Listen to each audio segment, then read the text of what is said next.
The sun bled low across the rugged hills of Sage Creek, casting long, bruised shadows over the broken land. The dirt road was empty, save for a battered wagon tilted awkwardly at the side. Its axle snapped clean in two. Beside it stood Ellie Thatcher, wiping dust from her brow, jaw set with the stubbornness of someone who had already survived more than her share of storms. She was alone. Her horse had bolted hours ago, spooked by a rattler, and now the chill of the coming night was creeping in fast. In the distance, the mournful cry of coyotes rose, a haunting reminder of how unforgiving this land could be. Then through the thickening dusk, a figure appeared, a lone rider cutting across the prairie like a shadow unbothered by time. He wore a worn hat pulled low, a long duster coat flapping against the lean sides of his horse. No badge, no company, just a slow, deliberate approach, like he had nothing to fear, or had learned fear wasn't worth his time. To Ellie, he looked like just another drifter, but Sage Creek had taught her better than to trust first impressions. She squared her shoulders, braced against the gathering dark, and waited. The man pulled his horse to a stop a few paces away, tipping his hat back just enough for Ellie to catch a glimpse of a face worn by sun and silence. Not old, but seasoned. Eyes like river stones, steady, unreadable. "You look like you could use a hand," he said, his voice low and even. Ellie tightened her grip on the wagon side, the splintered wood rough against her palm. "Depends on whose hand's offering." A ghost of a smile crossed his lips, there and gone. "Name's Robert Calloway," he said. "Not here to cause trouble. Just figured no good comes from being stuck out here after sundown." She hesitated, weighing her options. The broken wagon, the empty horizon, the chill threading through her bones. Finally, she gave a curt nod. "If you know anything about wagon axles, I'm listening." Robert swung down from his horse with easy grace, the kind that said he spent more time in a saddle than in any house with a roof. He walked the wagon slow, inspecting the damage without touching it. When he crouched beside the broken wheel, Ellie caught sight of the revolver holstered at his hip. Worn but clean, the leather molded perfectly to it. "Axle's cracked clean," he said after a moment. "No fixing it here." "Then what?" Ellie asked. He stood, dusting his hands on his jeans. "Got a spare timber at my camp a mile back. Could rig a temp fix. Enough to get you to the next rise where the trail splits." She frowned. "You expect me to ride off with a stranger?" He shrugged, neither offended nor pushy. "You're welcome to sit here and wait for the coyotes. Or worse." Ellie sighed, the tension draining from her like a leaking barrel. "Fine, but I'm riding my own horse." Robert's brow lifted slightly. "You got a horse?" She flushed. "Had." She spooked. He whistled, low and amused. "Then you ride with me, Miss Thatcher," she said tightly. "Ellie Thatcher." "Pleasure," he said, and meant it. Ellie grabbed her rifle from the wagon, slinging it over her shoulder. Robert offered his hand to help her up behind him, and after a brief hesitation, she took it. His palm was calloused, warm, a grounding kind of solid. The horse shifted under their combined weight, but Robert kept it steady with a low word she didn't catch. They rode in silence, the dusk deepening into a velvet black sky pierced by the first pricks of starlight. Ellie kept a wary distance, though it was near impossible on the narrow saddle. She could smell the leather of his coat, the faint trace of sweat and horse, the undeniable scent of someone who belonged to the land as much as it belonged to him. It wasn't long before they crested a rise and reached a small camp tucked between two boulders, a tidy fire pit, a rough lean-to, a second horse picketed nearby, a rangy gray that watched them with mild disinterest. Robert slid off first, then helped her down with the same quiet efficiency. "Fire's still warm," Ellie noted. He nodded. "Left it burning. Figured I'd find trouble one way or another." Ellie shot him a look. "Is that your idea of optimism?" Robert chuckled, a sound as rare and fleeting as rain in Sage Creek. "Just realism." He went to a pack slung beneath the lean-to and dug out a heavy timber wrapped in rough canvas. "Won't be pretty," he said, hauling it onto his shoulder with an ease that made Ellie blink. "But it'll hold long enough." They made the trek back to the wagon under a sky full of stars, the land stretching around them, vast and silent. As they worked by lantern light, Ellie holding the beam steady while Robert hammered and braced. She found herself stealing glances at him. There was a steadiness to him, a surety in every move he made, that spoke louder than words. Not a boy playing cowboy, not a man looking for trouble. Someone used to fixing things others left broken. Someone who'd seen too much to ever call anything easy again. When they finished, the makeshift axle creaked but held. Robert patted the wagon wheel and stepped back. "It'll get you home." Ellie exhaled, feeling a tightness in her chest she hadn't even realized was there. "Thank you." He tipped his hat, gathering his reins. "Just doing what needed doing." As he swung into the saddle, Ellie surprised herself. "You hungry?" she asked. He paused, silhouetted against the star-cloaked sky. "Always," he said with a lopsided grin, and just like that, under the watchful eyes of 1,000 silent stars, a crack opened in the walls Ellie Thatcher had spent a lifetime building. A crack wide enough, maybe, for something new to slip through. The fire crackled low between them, sending up lazy sparks into the velvet black of the Sage Creek night. Ellie ladled out a second helping of stew, thick with beans and rabbit meat, and passed the tin plate across to Robert. He accepted it with a nod, his rough fingers brushing hers for the briefest moment.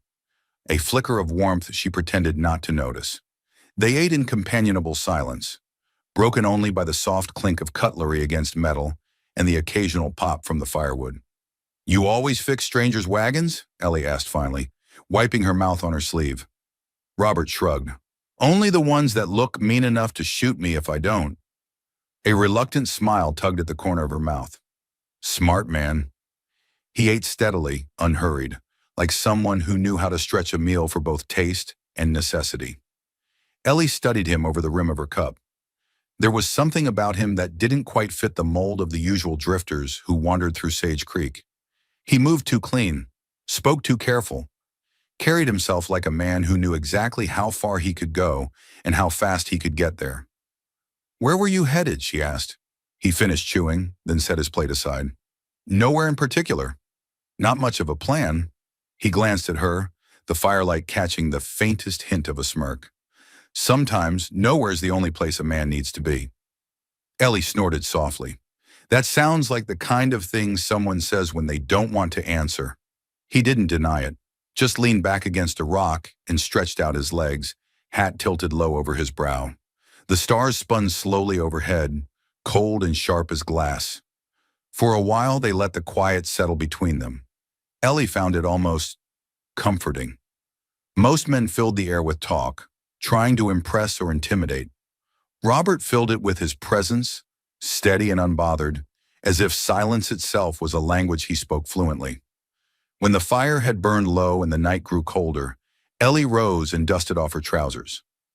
"I've got a bunkhouse you can use," she said, half expecting him to decline.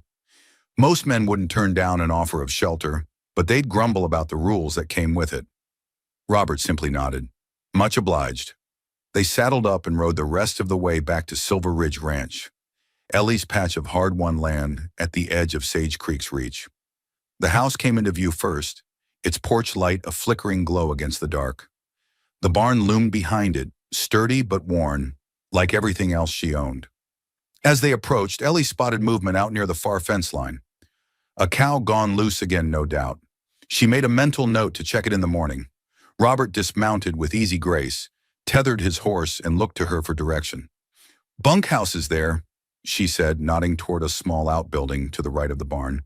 "Spare cot, water barrel, old stove if you know how to coax it." "I'll manage," he said simply. She hesitated, thumb running absently over the strap of her rifle. "You planning to move on tomorrow?" Robert adjusted his saddle blanket over the rail. "If that's what you want." Ellie chewed the inside of her cheek. She wasn't in the habit of trusting easy, especially not when it came to men who showed up out of the dusk with nothing but a quiet voice and a steady hand. But something about Robert Calloway felt different, dangerous maybe, but not in the way most men were. Not a threat to her safety, a threat to her walls. "I could use help for a few days," she said at last. "Fence is falling apart, barn roof leaks like a sieve, and Dusty, my mare, needs her leg looked after." Robert tipped his hat back, revealing eyes dark and fathomless. Then I'll stay a few days, and he said. Something unspoken passed between them then. Not a promise. Not yet, but something close. Ellie turned toward the house, boots crunching on dry earth. Breakfast at first light. If you're late, you don't eat. He chuckled low behind her. Understood. She didn't turn around as she climbed the porch steps, but she could feel him watching. Not possessive, not invasive. Just steady. Inside, she leaned her rifle against the doorframe and sagged against the wall, letting out a breath she hadn't realized she was holding. A few days. That's all she needed.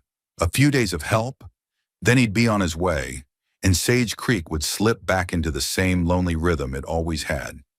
And yet, as she peered out the window into the dark, where Robert moved like a shadow toward the bunkhouse, she wondered if the land itself wasn't holding its breath too.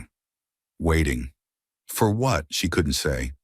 But something had shifted tonight, and nothing in Sage Creek ever shifted without a storm following close behind. Morning came to Silver Ridge Ranch with a thin mist clinging to the low grasses and a pale sun struggling over the horizon. Ellie was already up, apron tied tight, biscuit dough under her fingernails as she worked the small kitchen stove. The smell of strong coffee and frying bacon filled the air. Comforting, steady. She heard the bunkhouse door creak open before she saw him. Robert crossed the yard with long, deliberate strides, his coat slung over one shoulder, sleeves rolled to the elbow. He moved like a man who knew how to work, not just watch it get done. Coffee's hot, Ellie said without looking up. If you're the kind that takes it black. Black's the only way, Robert replied, voice still rough from sleep. He poured himself a cup and settled opposite her at the small wooden table, setting his hat down beside him. For a few minutes, they ate without speaking. Two people who understood the sacredness of a quiet morning. After a while, Robert broke the silence. You built this place yourself. Ellie nodded, slicing into a biscuit. My father started it, left it to me when he passed. Been trying to keep it breathing ever since. Robert took a slow sip of coffee, studying her with that same unreadable gaze. You're doing more than just keeping it breathing. Ellie shrugged one shoulder. Sometimes it feels like that's all I'm doing. Patch a fence here, mend a roof there, fight off whatever's coming next. His mouth twitched, almost a smile. Life's like that. Maybe for some, she muttered. For others, it feels like life's the one doing the fighting. They finished breakfast, and by first light they were walking the perimeter fence together, assessing the damage. Ellie pointed out posts leaning like old drunkards and strands of rusted wire that barely hung on. Robert listened more than he spoke, nodding here and there, occasionally crouching to examine the ground like he could read its history from the dust. You get much trouble out here? He asked as they walked. Ellie sighed, pushing her hat back with the edge of her wrist. Not until lately. Robert glanced at her sideways. Trouble's got a name? Her jaw tightened. Wade Easton. At the sound of that name, even the birds seemed to fall silent for a beat. Heard of him, Robert said finally. Then you know he doesn't take kindly to people saying no. Robert hooked his thumbs into his belt. And you said no. Every time he comes sniffing around, offering to relieve me of the burden of this land, she said bitterly. Last month, he sent men to lean on me, broke 2 gates, spooked the cattle. Robert's gaze darkened. What did the sheriff do? Ellie barked a humorless laugh. Sheriff's got both hands tied with Easton's coin. Justice only rides one way in Sage Creek. They reached the back corner of the property where the fence dipped dangerously low. Robert tested it with his boot, then crouched down to inspect the posts. We can brace this, he said. Might buy you a season or two. We? She teased, arching a brow. He looked up at her, and for the first time there was no guarded distance in his expression, only something steadier. Something that settled in her chest in a way that was both terrifying and comforting. We, he said simply. Ellie swallowed hard, shoving her hands deep into her pockets to hide the sudden tremor in her fingers. They spent the day hauling wood from the old shed, digging new post holes, and stretching wire under a sun that grew hotter with each passing hour. Robert worked without complaint, his strength quiet but undeniable. More than once, Ellie caught herself stealing glances at him, at the way his shirt clung to the hard lines of his back, at the ease with which he lifted and swung heavy beams. It had been a long time since anyone had shared the weight of this land with her, and she hadn't realized just how heavy it had become. By late afternoon, sweat slicked their brows and their arms ached, but the fence stood firm. Ellie leaned against a post, wiping her sleeve across her forehead. "Not bad for a day's work," she said. Robert set down the hammer, rolling his shoulder with a grimace. "Could use a whiskey the size of a watering trough." Ellie laughed, a real one this time, and Robert looked at her like he hadn't heard laughter in years, like it was something rare and precious. The moment stretched between them, full and fragile, until a low rumble on the road snapped it apart. They both turned as a cloud of dust rose in the distance. A rider coming fast. Ellie's stomach twisted. Robert stepped forward, hand instinctively dropping to the butt of his revolver. The rider pulled up hard near the gate, a young stable boy from town, panting and wide-eyed. "Miss Thatcher," he gasped. "Easton's in town. He's at the saloon, talking big. Says he's coming for your place before the month's out." Ellie felt the blood drain from her face. Robert didn't say a word. He just looked at her. Steady, sure. "What do you want to do?" he asked. Ellie straightened, pulling herself taller against the rising fear clawing at her throat. "We fight," she said, voice low and certain.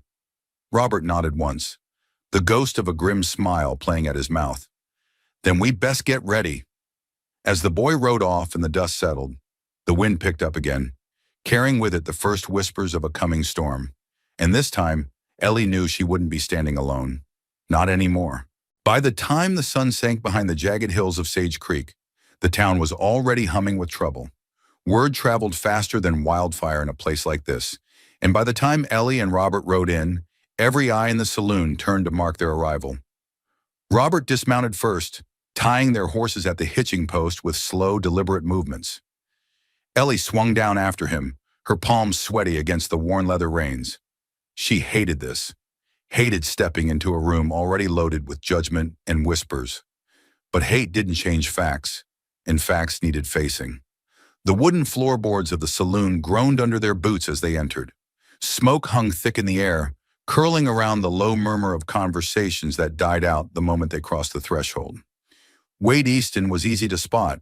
He stood at the far end of the bar, a whiskey glass dangling from 2 fingers, leaning in too close to a rancher Ellie recognized. Hank Remy, a man one bad season away from losing his spread. Easton's voice carried, smooth as snake oil. "You can fight the dust, Hank," he was saying, "but you can't fight time. Better to sell now, while you still got something worth trading." The rancher shifted uncomfortably, eyes darting toward Ellie and Robert. Wade turned too, a slow, oily smile spreading across his face when he saw them. "Well, look what the wind blew in," he drawled. "Miss Thatcher and her new hired hand." Robert said nothing, just took up a post near the doorway, arms crossed, every inch of him radiating quiet danger. Ellie stepped forward alone. She wouldn't let Wade think he could scare her back into a corner. Not this time. "You sent men to my ranch," she said, voice low but clear. Wade took a leisurely sip of his whiskey. "You sure about that, darling? Maybe you just had a run of bad luck." The room tensed around them. Even the bartender paused in polishing a glass. Ellie's hands curled into fists at her sides. "You think you can scare me into selling?" "I think," Wade said, setting his glass down with a soft clink, "you're about 2 bad harvests and 1 dry well away from begging me for an offer." He took a step closer, and for a moment, the smell of tobacco and leather filled her nose. "But I'm a generous man," he murmured. "I'll still take that land off your hands, maybe even let you stay on as help." A ripple of ugly laughter ran through the saloon. Robert pushed off from the wall, moving slow but certain. He didn't reach for his gun. He didn't have to. The weight of him filled the room like a storm front rolling in. "You should walk away, Easton," Robert said, his voice a low rumble. "While you still can." Wade turned, sizing him up with a sneer. "And who are you supposed to be? Some washed-up gun hand she picked up out of pity?" Robert's mouth twitched, not quite a smile. You got the washed-up part wrong." The tension stretched taut as a wire between them. One wrong word, one twitch toward a holster, and the saloon would explode. Ellie's heart hammered against her ribs, but she stood her ground. "You won't take my land," she said, loud enough for every man and woman in the room to hear. "You won't scare me off it either." For a long moment, Wade just stared at her. Then he laughed, a slow, mocking sound. "We'll see," he said, grabbing his hat and pushing past them toward the door. But as he passed Robert, he leaned in close, voice low enough only they could hear. "Won't be your fence he comes for next time," he said. "It'll be you." Then he was gone, boots thudding against the dusty boardwalk outside. The saloon slowly exhaled around them, the tension bleeding out as conversations resumed. Softer, warier.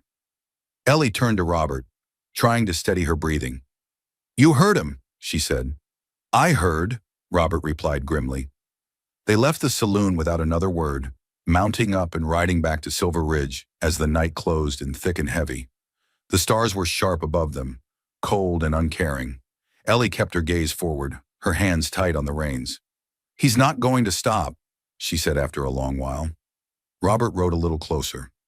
"Number, he's not. And if we push back, he'll push harder," Robert said simply. Ellie swallowed hard against the knot of fear rising in her throat. She had fought so long, so hard to keep what was hers. The land, the memories, the life her father had bled for. She couldn't lose it. Not now. Not like this. When they reached the ranch, Robert dismounted and looped his horse's reins loosely over the fence post. Then he turned to her, moonlight catching the hard set of his jaw. "You're not alone in this," he said, quiet but firm. Ellie blinked against the sudden sting in her eyes. She nodded once, quick and sharp, because if she tried to speak, she might break apart. Together, they moved through the darkness, checking the fences, securing the barn doors, loading the rifles with steady hands, preparing. Because Wade Easton was coming, and this time, he wasn't bringing offers. He was bringing war. The next morning dawned cold and brittle, the kind of morning that felt like the earth itself was holding its breath. Ellie stood on the porch of the ranch house, a rifle slung over one shoulder, eyes scanning the horizon. There was no dust trail yet, no sign of Wade Easton's men. But she knew better than to be fooled by silence. Inside, Robert moved through the kitchen, methodically checking supplies.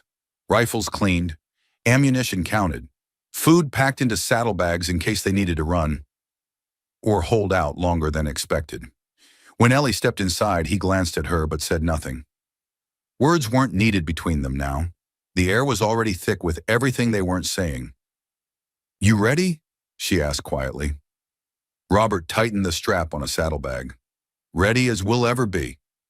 They spent the morning fortifying the ranch. Robert rigged tripwires along the back pasture, lines of cowbells strung low between fence posts. Ellie nailed boards across the lower barn windows and checked the hinges on the heavy doors twice over. Every hammer strike echoed across the dry fields like a dare. When the sun climbed high and the heat shimmered off the dirt, they took a break by the well. Robert drew up a bucket of water, handed her a tin cup first. Ellie drank deep, then wiped her mouth with the back of her hand. "Do you think they'll come today?" Robert leaned against the well post, eyes narrowed against the sun. "If I were him, I'd wait until nightfall." Ellie nodded. She had expected as much. A long silence stretched between them. Finally, she said, "You don't have to stay." Robert looked at her then, and for the first time since he rode into her life, all the walls were gone. "I do," he said simply. Ellie felt something inside her crack wide open. For so long she had fought every battle alone, fists up, heart guarded. But Robert Calloway wasn't just standing beside her. He was choosing to fight with her, for her. She set the cup down and crossed the short distance between them. Without hesitation, she laid her hand against his chest, feeling the steady beat of his heart beneath her palm. "You're a stubborn man," she said, voice thick. A corner of his mouth lifted. "Takes one to know one." Before she could lose her nerve, Ellie leaned up and pressed her forehead against his chest. Robert wrapped his arms around her. Slow, careful, like he was afraid she'd shatter if he moved too fast. They stood there a long time, wrapped in the kind of silence that needed no explanation. Later, as the sun sank low and the sky bruised into twilight, they took positions. Robert in the barn loft with a rifle. Ellie on the porch with her father's old Winchester laid across her lap. Waiting. Watching. The first sign came just after dark.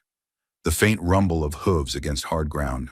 Then the distant flicker of lanterns bobbing like will-o'-the-wisps across the far hills. Easton wasn't coming quietly. Robert slid down from the loft and crossed to her. "They'll expect you to surrender." "I won't," Ellie said. He nodded like he never doubted her. "Then we hold until help comes." She gave him a grim smile. "Sheriff won't come. He's bought and paid for." Robert's jaw tightened. "Then we hold for ourselves." The minutes stretched painfully slow. Ellie's grip tightened on the rifle, knuckles white. She could see them now. Easton's men, riding hard, dust clouds rising behind them. 5 riders, maybe 6. Not a full army, but enough. Enough to burn the ranch to the ground if they wanted to. Robert stood by her side, calm as stone, eyes tracking every movement, with that same unshakable focus she had come to trust. As the riders closed in, Ellie felt her heart hammer against her ribs, but she didn't move. She didn't run. She planted her boots on her porch, her father's porch, and squared her shoulders. This land was hers. Her family's blood soaked the roots of every tree, the dust of every trail, and she'd be damned if she gave it up without a fight. Easton rode at the front, a black scarf covering the lower half of his face. Coward. He pulled up hard just beyond the fence line, raising a hand to signal his men to fan out. Robert muttered low beside her. "Looks like they want to scare you first." "Let 'em try," Ellie said, lifting her rifle to her shoulder. The standoff stretched long and thin, the only sound the whimpering wind and the restless stomp of horses. Then Easton called out across the darkening yard, "Last chance, Thatcher. Sign the papers and walk away." Ellie stepped forward, raising her voice so it carried over the brittle silence. "You want this land, Easton?" She chambered around with a sharp, echoing snap. "Come and take it."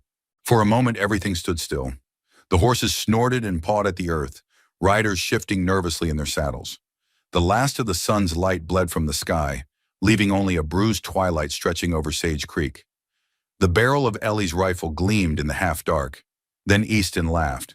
It was an ugly sound, sharp and humorless. "You got guts, Thatcher," he called out. "I'll give you that." He flicked his hand. 2 of his men kicked their horses forward, galloping toward the porch. Ellie didn't hesitate. She squeezed the trigger, the rifle kicking against her shoulder. The lead rider's hat flew off and his horse reared, nearly throwing him. The second man jerked hard to the left, spooked, losing control. From the loft, Robert fired in one clean, precise shot. A bullet split the air, striking the dirt right in front of the second horse, sending both rider and mount sprawling. The porch shook under Ellie's boots from the force of the rifle's recoil, but she held steady, heart pounding in her ears. "Fall back," Easton bellowed, yanking his horse into a tight turn. But it was too late for neat retreats. The men panicked, scattering under the sudden, unexpected resistance. One rider crashed into a fence post, another threw down his weapon and fled into the darkness. Robert climbed down from the loft, moving like a shadow. He kept his rifle aimed low but ready, covering Ellie's side without a word needed between them. Easton sat his horse, rage burning in his eyes. "This isn't over," he shouted. Ellie stepped forward, lowering her rifle just enough for him to see the fire still burning in her. "It is for you," she said. For a long moment, Easton just sat there, seething. Then he spat into the dirt, yanked his reins hard, and galloped away into the dark, what was left of his men scrambling after him. Silence fell. Heavy, final. Ellie lowered her rifle, chest heaving. Robert crossed to her, taking the gun gently from her hands and setting it aside. "You did it," he said. "No," she whispered, voice thick. "We did." The adrenaline drained out of her all at once, leaving her legs weak. Robert caught her before she stumbled, steadying her with hands that were bruised but sure. For the first time in years, Ellie Thatcher let herself lean on someone else. And for the first time, Someone didn't let her fall. The next few days passed in a haze of exhaustion and cautious hope. The sheriff came by, grumbling but making it clear that, with Easton exposed and several witnesses willing to talk, the land grab was over, at least for now. Robert stayed. He patched the broken fences, helped repair the porch rail Easton's men had splintered, mended the barn roof they had riddled with bullets. He stayed through every sunrise and every quiet supper, through every rebuilding, every scar that needed stitching, every hollow silence that needed filling. He stayed. One evening, as Ellie stood by the corral watching Dusty graze under the wide purple sky, Robert joined her. "You ever think about selling after all this?" he asked quietly. Ellie shook her head. "This land, it's more than dirt and wood and water. It's memory. It's blood. It's home." Robert nodded, silent for a long time. Then he pulled something from his pocket. A simple silver band. No jewels, no grand flourish. Just solid, worn a little at the edges, like something that had waited a long time for the right hand. "I don't have much left to give," he said, voice rougher than usual. "No fortune, no big name, just this place and myself." Ellie blinked, her throat closing tight. Robert cleared his throat, looking almost shy for the first time. "But if you'll have it, if you'll have me, I'd like to stay for good." Ellie didn't answer with words. She took the ring from his hand, slipped it onto her finger, where it fit as if it had been made for her, and then rose onto her toes to kiss him. Soft where sure, the kiss of two people who had bled and fought and stayed. When they finally pulled apart, Ellie smiled up at him. "Home's not a place, Robert," she said. "It's who you come back to." Years later, the ranch stood stronger than ever. New fences, new horses, new life. Children ran through the fields. The barn echoed with laughter and music during long summer nights. And at the edge of it all stood a sign, hand-carved and weathered by the years. Silver Ridge Ranch, where hearts find their way home. Sometimes visitors would ask Ellie and Robert how it all began, how they had built something so lasting from a land so harsh. They would just smile and say, "One stubborn step at a time." Because in the end, it wasn't the land that saved them. It was the stubbornness. It was the fight. It was the choice, made again and again, to stay together, always.